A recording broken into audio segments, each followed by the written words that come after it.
আজকে আমরা এমন একটা কঠিন সত্যি নিয়ে কথা বলবো যা আমাদের অনেকের জীবনের সঙ্গে হয়তো মিলে যাবে। এটা এমন একটা সত্যি যা আমাদের সম্পর্ক, এমনকি নিজেদের সম্পর্কে ধারণাও পুরোপুরি বদলে দিতে পারে। চলুন এই গভীর সত্যটা একটু একটু করে বুঝি। কেন নিজেকে সবার আগে রাখাটা আসলে স্বার্থপরতা নয়, বরং বেঁচে থাকার জন্য খুব জরুরি। জানেন জীবনের সবচেয়ে বড় ভুলগুলোর একটা কি? সেটা হলো অন্যদের জন্য নিজেকে পুরোপুরি হারিয়ে ফেলা। আমরা অনেক সময় অন্যদের এতটা বিশ্বাস করে ফেলি যে নিজের ভালো লাগা, নিজের অস্তিত্বটাই কেমন যেন ভুলে যাই। আর ঠিক সেখান থেকেই শুরু হয় সমস্যার, কারণ মানুষ সময়ের সাথে সাথে বদলায়, এটাই সত্যি।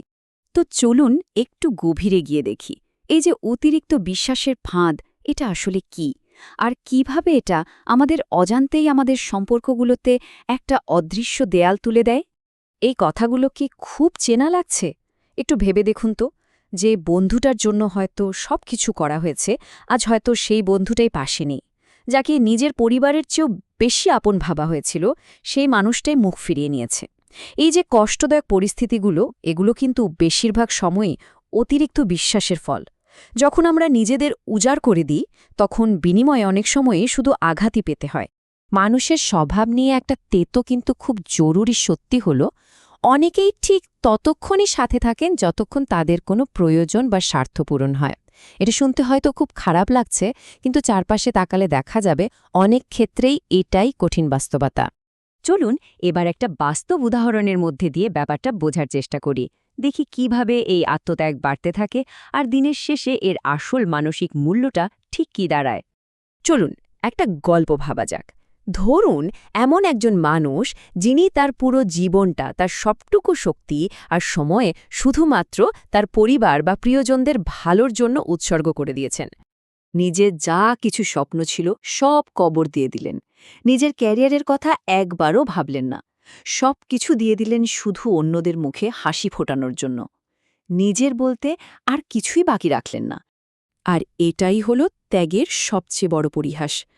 যখন এত কিছু করার পর জীবনে প্রথমবারের মতো নিজের জন্য সামান্য কিছু চাওয়া হলো, তখন কপালে কি জুটল? স্বার্থপর তকমা। ভাবতে পারেন, যে মানুষটা তার সব কিছু বিলিয়ে দিল, সেই আজ স্বার্থকর। দেখুন, একটা খালি কাপ থেকে কি জল ঢালা যায়? যায় না। ঠিক তেমনি ক্রমাগত অন্যকে দিতে থাকলে আমাদের ভেতরটাও একসময় শূন্য হয়ে যায়। তাই অন্যদের দেওয়ার আগে নিজেকে ভালোবাসা আর শক্তিতে পরিপূর্ণ করাটা খুব জরুরি। না হলে দেওয়ার মতো কিছুই বাকি থাকবে না। তো এই যে এত কঠিন একটা পরিস্থিতি, এই বাস্তবতার মুখে দাঁড়িয়ে নিজেকে আবার গড়ে তোলার উপায়টা কি? কিভাবে সেই হারানো আত্মসম্মান আর নিজের স্বপ্নগুলোকে আবার ফিরে পাওয়া সম্ভব? এখানে খুব সহজ কিন্তু শক্তিশালী ৩টে পদক্ষেপের কথা বলা আছে। প্রথমত, নিজের মূল্যটা বুঝতে হবে, নিজেকে অগ্রাধিকার দিতে হবে। দ্বিতীয়ত, একটা সীমানা তৈরি করতে হবে, মানে যেখানে দরকার সেখানে না বলতে শিখতে হবে।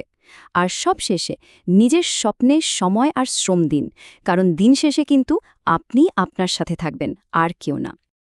এই কথাটা মনে রাখা খুব জরুরি। নিজের জন্য বাঁচুন। কারণ সত্যিটা হলো, আপনি যাই করুন না কেন, কথা বলার মানুষ ঠিক কোনো না কোনো অজুহাত খুঁজে নেবেই। তাই সবাইকে খুশি করার চেষ্টাটা একটা বৃথা চেষ্টা ছাড়া আর কিছুই না। এতে শুধু নিজেকেই হারাতে হয়। এতক্ষণ আমরা যা যা কথা বললাম, তার একদম মূল বার্তাটা কি? চলুন সেটা দেখি, যা আমাদের পুরো দৃষ্টিভঙ্গিটাই বদলে দিতে পারে। এই কথাটা খুব মন দিয়ে বুঝতে হবে। নিজেকে অগ্রাধিকার দেওয়া বা নিজের কথা আগে ভাবা, এটা কোনোভাবে স্বার্থপরতা নয়। এটা হলো আত্মসম্মান। নিজের প্রতি আমাদের সবচেয়ে বড় দায়িত্ব এটাই। নিজেকে ভালোবাসাটা কোনো বিলাসিতা নয়, একদমই না। এটা টিকে থাকার জন্য জরুরি। যখন আপনি নিজেকে ভালো রাখবেন, ভেতর থেকে শক্তিশালী থাকবেন, কেবল তখনই তো অন্যদের জন্য নিজের সেরাটা দিতে পারবেন, তাই না? এটা নিজের অস্তিত্ব রক্ষার মূল মন্ত্র।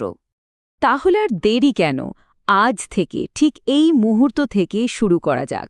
নিজের কোনো পুরনো চাপা পড়ে যাওয়া স্বপ্নকে আবার খুঁজে বের করুন। প্রতিদিন অন্তত কিছুটা সময় শুধু নিজের জন্য রাখুন, আর সবকিছুর উপরে নিজেকে নিজের জীবনের অগ্রাধিকার বানান। এই আলোচনা শেষে প্রশ্নটা সবার নিজের কাছে। নিজেকে আবার নতুন করে খুঁজে পাওয়ার এই যাত্রায় আজ প্রথম পদক্ষেপটা কি হতে পারে? একটু ভাবুন। কারণ মানুষ বদলালেও আপনি নিজের সাথে সারা জীবন থাকবেন, আর আপনার স্বপ্নগুলো ততটাই গুরুত্বপূর্ণ যতটা আপনি নিজে।